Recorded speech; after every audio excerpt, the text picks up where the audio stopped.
The silent vanguard.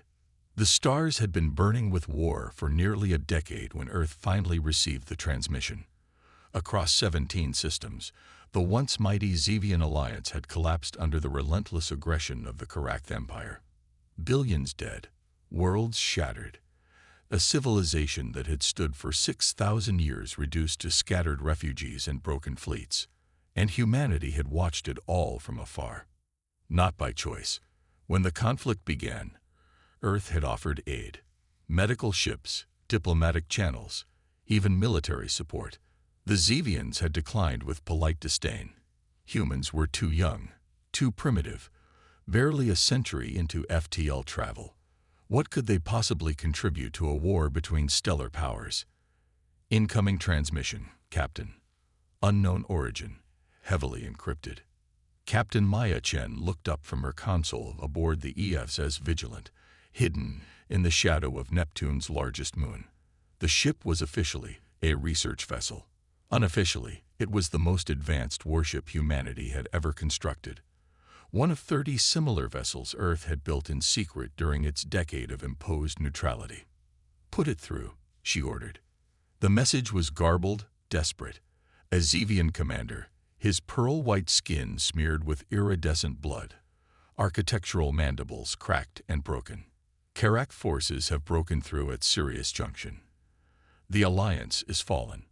The weapon is real. I repeat, the Omega Protocol is real. Any surviving forces, any allies, please, stop them before they... The transmission cut to static. Maya's first officer, Commander Takeda, looked grim. "That's the third one this week. The Zevian resistance is crumbling." Maya nodded slowly. "And still Earth Command does nothing." "We've been ordered to maintain our position," Takeda reminded her. "After what happened at Proxima."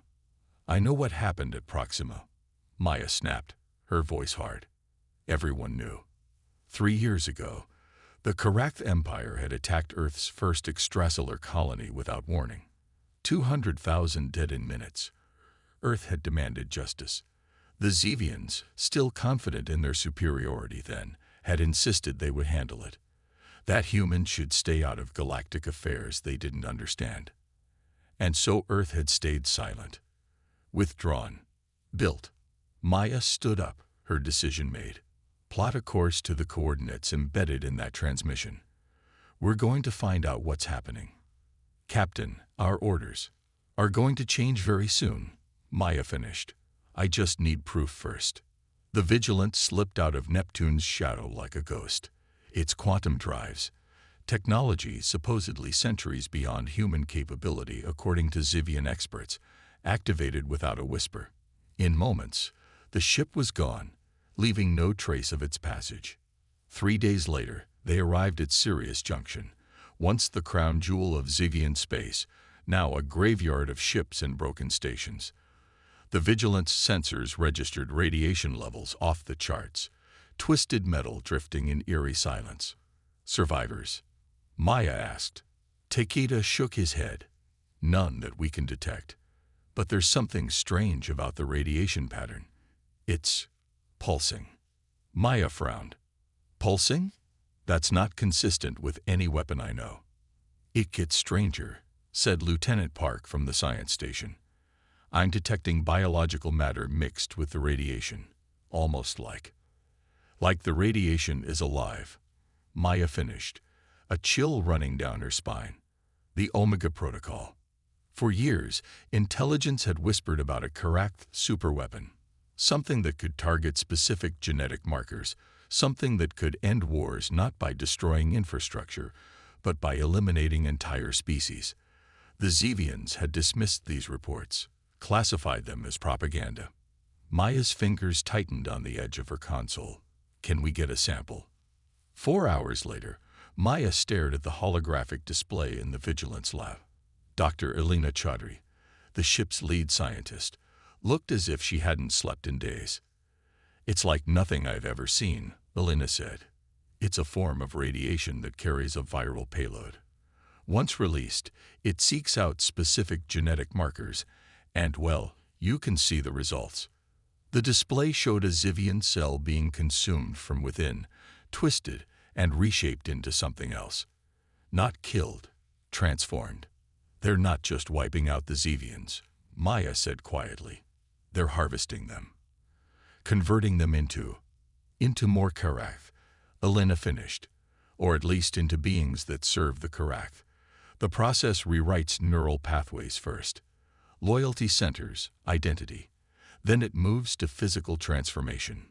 Maya felt sick. Can it target humans? Elena hesitated. Not this version, but the underlying technology. With modification. How long before they could adapt it? Once they have access to enough human genetic material to study. Months, maybe weeks. Maya nodded once, her decision made. Send everything to Earth Command. Everything. Then plot a course to the nearest Karath stronghold. Captain. Takeda looked alarmed. The Zivians are gone, Maya said. If we wait for the Karath to turn their attention to us, it'll be too late. We need to strike now, while they're still consolidating their victory. We're one ship, Takeda protested. Maya's smile was cold. For now. The response from Earth came faster than anyone expected. Not orders to return to base. Not a reprimand for leaving position. Instead, coordinates. A rendezvous point. When the Vigilant arrived, Maya felt her breath catch in her throat. Not one ship. Not 5. 30 identical vessels emerged from stealth, their hulls gleaming in the light of a dying star. And behind them, something larger. Much larger.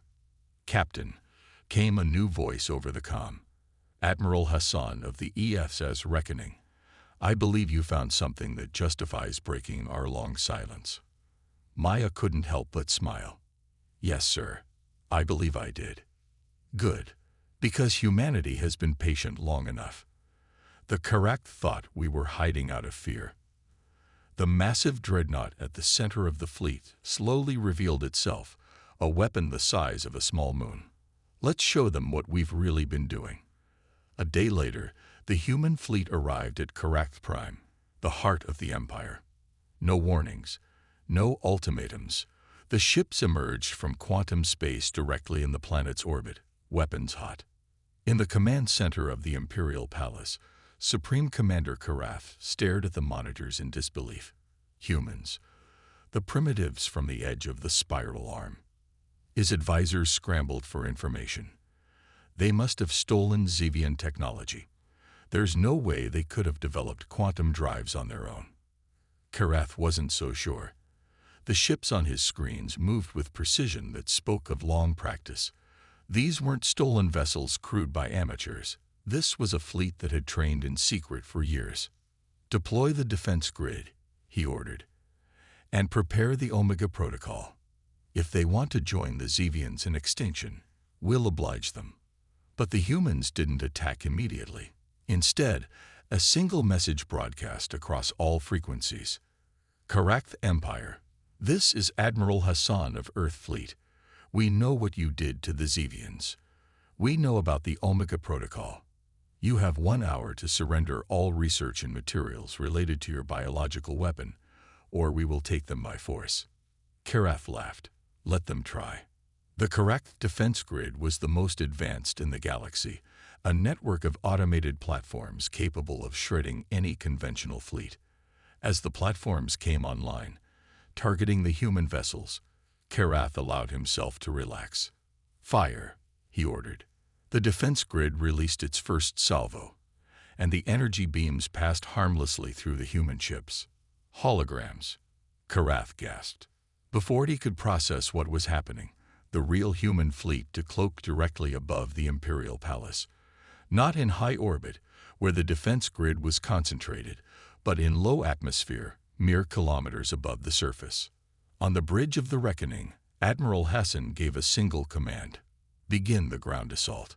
Across the human fleet, drop pods launched by the thousands, not containing soldiers, containing machines, autonomous combat drones, each the size of a small car, designed to operate independently or as part of a hive mind.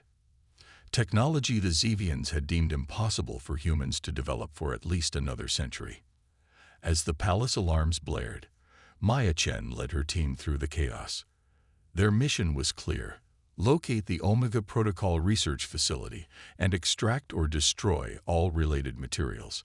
Intelligence suggested it was beneath the palace, in hardened bunkers. Resistance ahead, Takeda warned, his combat armor sensors picking up a platoon of Karath soldiers. Maya nodded. Engage. The battle was brief and one-sided. Karath combat doctrine relied heavily on energy weapons, effective against most armors, but laughably inadequate against the quantum-shifting plates of the human combat suits. As the last soldier fell, Maya couldn't help but feel a pang of regret. "They never took us seriously," she said, "not until it was too late." The lab, when they found it, was enormous. Hundreds of tanks lined the walls, each containing a half-transformed Zevian. Dr. Elena Chaudhry began downloading data while the combat team secured the perimeter. "This is worse than we thought," Elena said, her voice shaking. "They weren't just targeting the Zevians. They were planning to use this on every spacefaring species, turn the entire galaxy into more of them." Maya's blood ran cold. "Can you neutralize it?" "The research? Yes, but the samples already deployed. They're self-replicating. They'll continue to spread unless..." "Unless what?" Elena looked up, her expression grave. "Unless we can deploy a counter-agent at the source. The original strain is kept in a facility on Karath's moon. If we can replace it with a neutralizing agent, it would transmit the shutdown command to all active strains." Maya nodded. "Then that's our next stop." Above, the space battle had turned decisively in humanity's favor. The Karath fleet, caught unprepared, was being systematically disabled, not destroyed. Admiral Hassan had been clear: they wanted prisoners, not martyrs. As the human forces secured the palace, Supreme Commander Karath was brought before Hassan in chains. "How?" Karath demanded. "How did primitives like you develop such technology in secret?" Hassan regarded him coldly. "You never bothered to study us properly. If you had, you'd know that humanity excels at three things: adaptation, deception, and holding grudges. After Proxima, we knew our turn would come eventually. So we prepared. The Zevians made the mistake of underestimating us too," Hassan finished. "They paid for that mistake with their civilization. You won't get the chance to make the same error twice." As Hassan spoke, Maya's team was already en route to the moon base. The facility, unlike the palace, was not going to be taken intact. Too dangerous. Too many ways for samples to escape. "Set the charges," Maya ordered as her team secured the central laboratory. "We have 10 minutes to get clear." As they worked, a transmission came through from Admiral Hassan. "Captain Chen," be advised, "we've interrogated Karath. The facility you're in has a self-destruct mechanism. If they detect tampering with the original strain, they'll vaporize the entire base." Maya looked around at her team, then at the vials of glowing blue liquid, the source of so much suffering. "Understood, Admiral. We'll find another way." But there was no other way. The system was hardwired. Any attempt to remove or neutralize the samples would trigger the self-destruct. "I can do it," Elena said suddenly. "I can synthesize the neutralizing agent here and inject it directly into the source. It would propagate through the network before the self-destruct could stop it." "That's suicide," Maya protested. Elena's smile was sad. "Sometimes the only way to win is to ensure the enemy loses more." Before Maya could stop her, Elena had sealed herself in the inner lab. Through the transparent barrier, Maya watched helplessly as her friend worked with quick, precise movements. "Captain," Elena's voice came through the comm. "Get your team out. Now." "Elena." "That's an order, Captain. Someone needs to tell Earth what really happened here today." Maya swallowed hard, then nodded. "It's been an honor, Doctor." As Maya's team raced back to their ship, Elena completed her work. The neutralizing agent entered the original strain, immediately beginning to propagate through the quantum-entangled network. Across the Karakth Empire, the biological weapon began to break down, becoming inert. The self-destruct activated moments later. The moon base disappeared in a blinding flash. From the Vigilance Bridge, Maya watched in silence. Then she opened a channel to the reckoning. Admiral, it's done. Wrath of the Forgotten. 1 month after the fall of Karakth Prime, the galactic landscape had transformed. The remaining Karakth forces had scattered, leaderless, and in disarray. The few surviving Zevian enclaves, freed from the threat of the Omega Protocol, emerged from hiding, only to find humans in control of what had once been the heart of the Karakth Empire. On Earth, the truth had finally been revealed to the public. For 10 years, while officially maintaining neutrality, the United Earth government had been building the most advanced fleet in known space. Ships that could outrun anything the Zevians or Karakth had. Weapons that could penetrate any known defense. A military force designed with a single purpose: to ensure the survival of humanity in a hostile galaxy. The response was not what anyone expected. Not pride. Not celebration. Anger.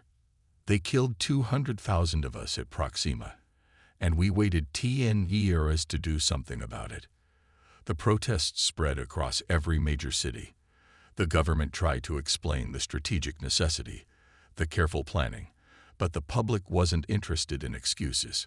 They wanted justice, and they wanted it immediately.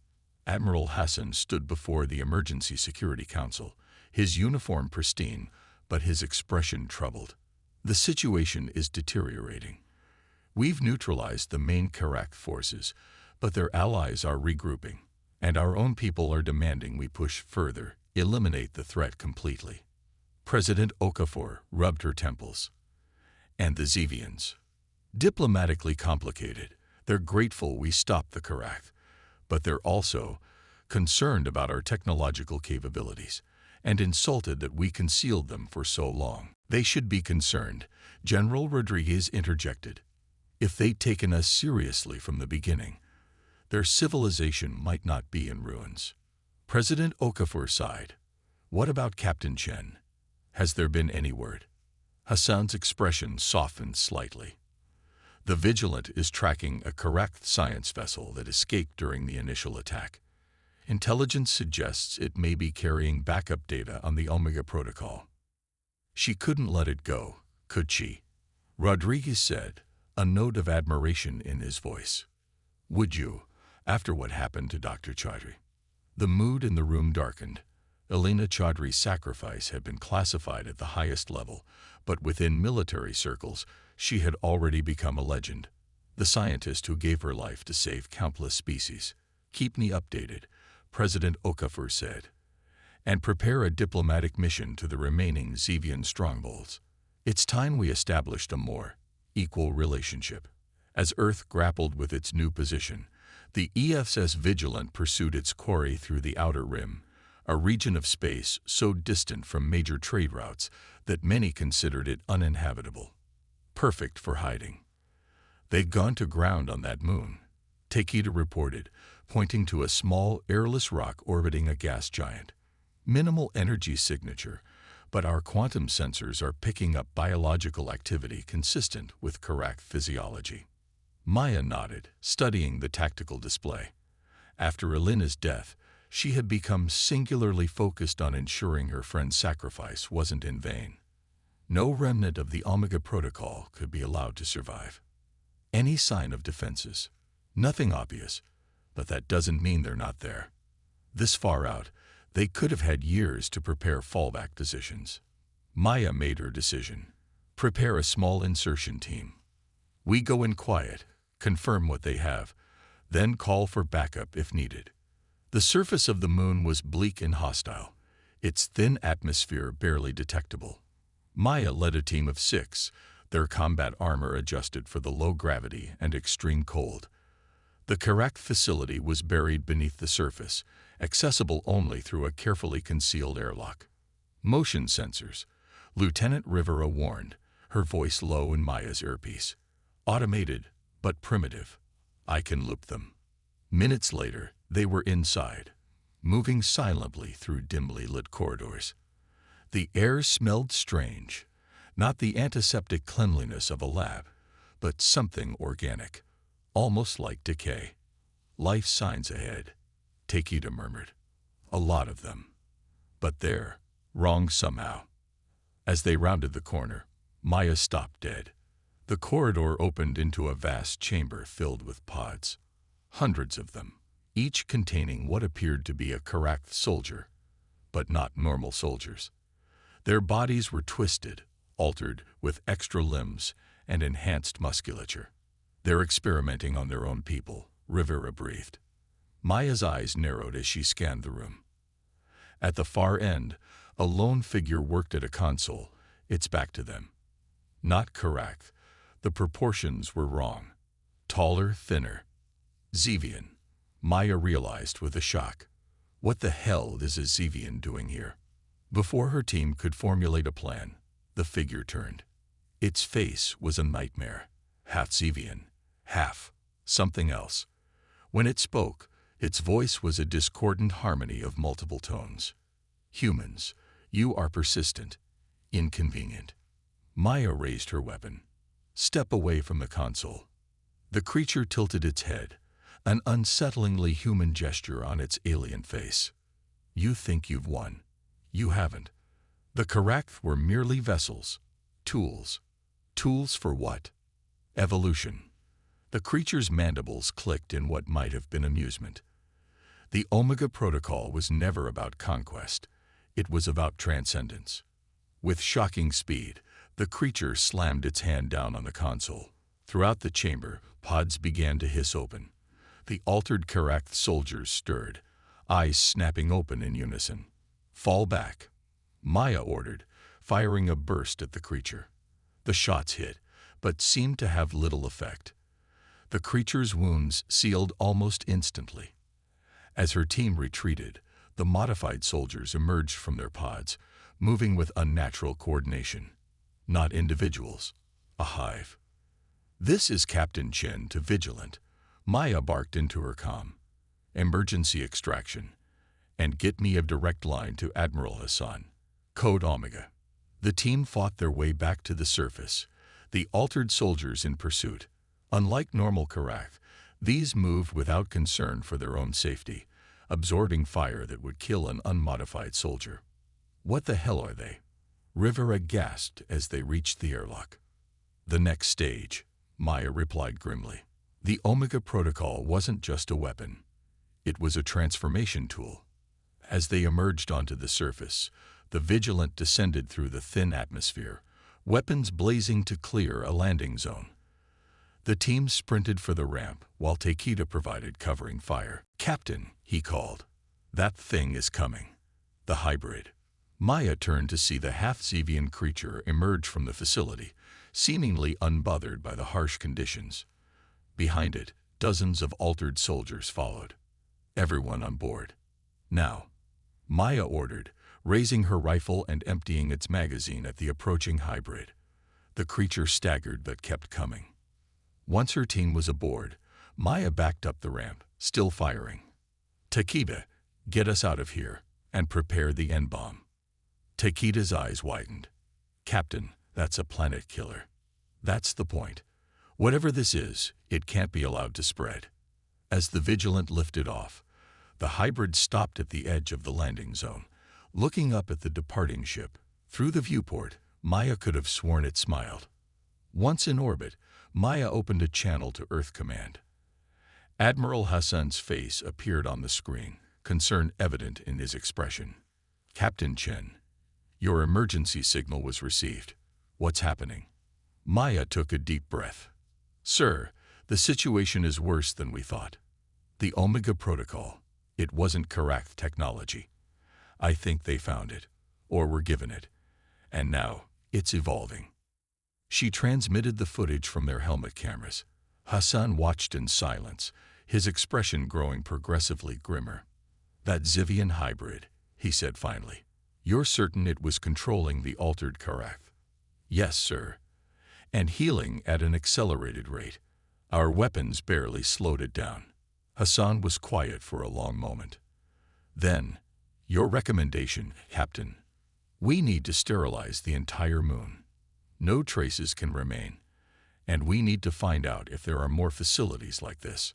Authorized, Hassan said without hesitation. Deploy the N-bomb. Then return to Earth immediately. This goes all the way to the Security Council. The N-bomb, officially the neutron cascading device, was humanity's most closely guarded weapon. Developed in secret during the decade of isolation, it was designed to eliminate all organic matter while leaving structures intact. Perfect for archaeological study after the fact. Maya gave the order with a heavy heart.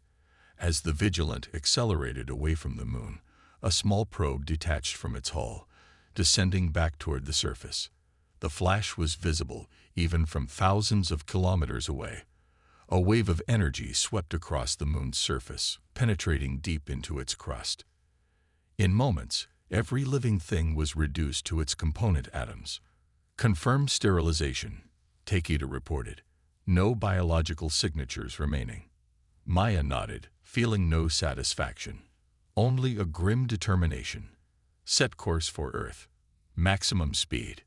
2 days later, Maya stood before the full Security Council, her uniform still stained from the mission. She had refused to change, refused to rest. Time was too precious. The entity we encountered was neither fully Zevian nor Karak, she explained. Based on tissue samples Lieutenant Rivera managed to collect, it was something new. A hybrid not just of body but of consciousness. Dr. Marcus Leong, who had taken over Elena's position, stepped forward. The Omega Protocol was more sophisticated than we realized. It doesn't just rewrite biology. It merges minds, creates a collective consciousness while maintaining individual bodies. Like a hive, President Okafor said. More than that, Maya corrected. The hybrid suggested this was about transcendence. Evolution to a new state of being. General Rodriguez leaned forward. Are you suggesting some third party is behind this? Using both the Zevians and Karath? I don't know, Maya admitted. But I know we can't assume this is over. The facility we found was too well hidden, too prepared. There will be others. The room was silent as the implications sank in. Humanity had emerged from isolation to find a galaxy at war, only to discover that the war might be a symptom of something far worse. We need allies, President Okafor said finally. Real ones this time. Admiral Hassan nodded. The remaining Zevian enclaves, if we show them what we found. They might not believe us, Rodriguez pointed out.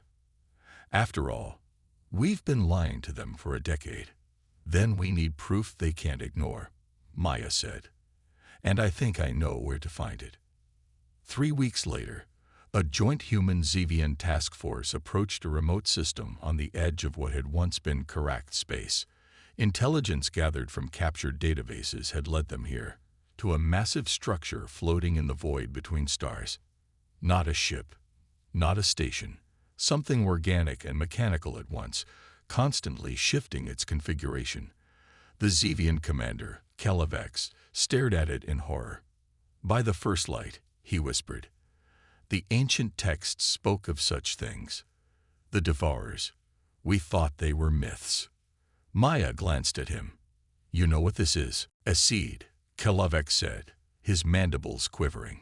A seed of corruption that grows in the minds of civilizations, turning them against each other, weakening them, preparing them. Preparing them for what? Before Kalavex could answer, the structure began to change more rapidly. Sections unfurled, revealing what looked like organic weaponry. A signal penetrated their communications, bypassing all encryption.